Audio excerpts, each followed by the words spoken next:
माननीय श्रीमान सुशील सर, मेरे साथी पंद्रे जी, उपस्थित पटेल जी और हमारे दादाजी और उपस्थित सम्मानीय मंच। जैसा कि अभी सभी ने बताया कि पर्यावरण में पेड़ों की कितनी भागीदारी और कितनी आवश्यकता है।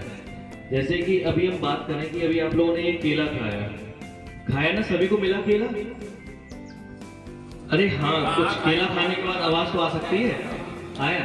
स्वादिष्ट था? अच्छा लगा था? तो उस केले की उपज के लिए एक कितनी मेहनत होती है, बात यहाँ पे ये आती है।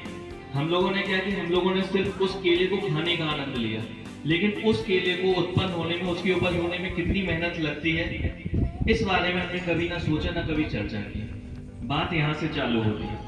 जिस हिसाब से अभी धीरे धीरे परिस्थितियों में, पर्यावरण में एक प्रदूषण आता जा रहा है, लोगों की जनसंख्या बढ़ती जा रही है, वाहनों का ध्वनिकरण बहुत हो रहा है, हमारे घर में मोबाइल, फ्रिज, टीवी, इन सब की एक आवश्यकता सी होती जा रही है। लेकिन इनके कारण हम रोज पर्यावरण को धीरे धीरे प्रदूषित करने के साथ मार रहे हैं।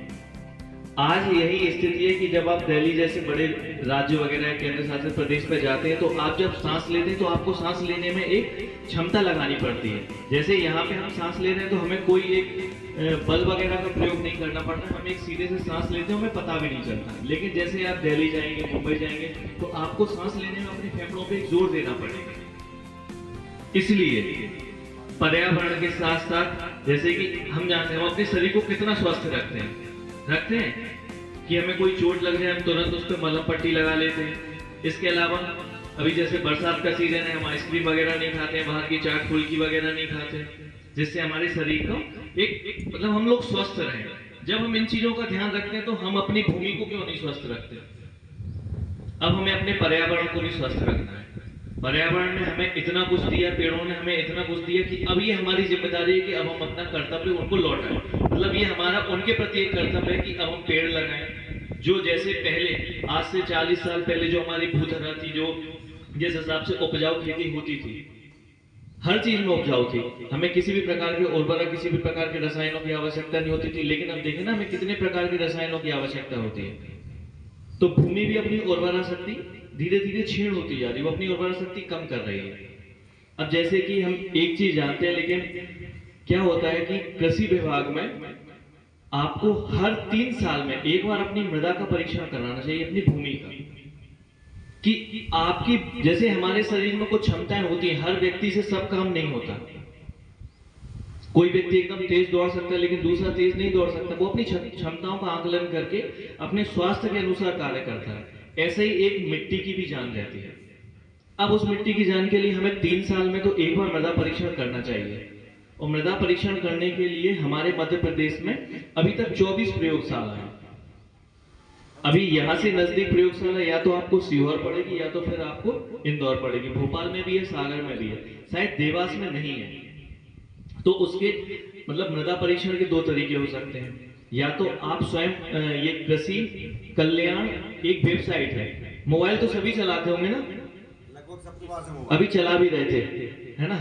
तो मोबाइल सभी चलाते, तो मोबाइल में एक बार आप स्वयं मृदा परीक्षण करके सर्च करें तो आपको सब प्रक्रिया पता चल जाएगी। उसमें एक फॉर्म भी दिया है, आप स्वयं भी अपनी मृदा का एक मतलब एक उसमें प्लास्टिक के डब्बे में उसको सील बंद करके, ठीक, अब आपको अपने कृषि का मतलब उसका नाम रखना है, अपना नाम, भूस्वामी का खसरा क्रमांक, ये सब चीजें उसमें फॉर्म दिया है, उसको फिलअप करके आपको वहां पे डाक के माध्यम से भेजना है।